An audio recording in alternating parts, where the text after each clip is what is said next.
You are looking at Julian's pronunciation guide, where we look at how to pronounce better some of the most mispronounced words in the world, like this other curious word. But how do you say what you're looking for today? A confusing word, this one in English, because it's spelled with a G at the beginning, but pronounced more with a J sound. If you want to learn more biblical names in particular, stay tuned, and more English vocabulary, how to pronounce Genesis. Let's break it down into syllables. Sus.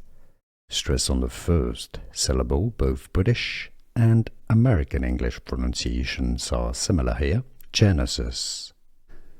Here are more videos on how to pronounce more confusing words and names too many mispronounced. Like this video if you found it useful. I appreciate your support. I'll see you soon, and thanks for watching.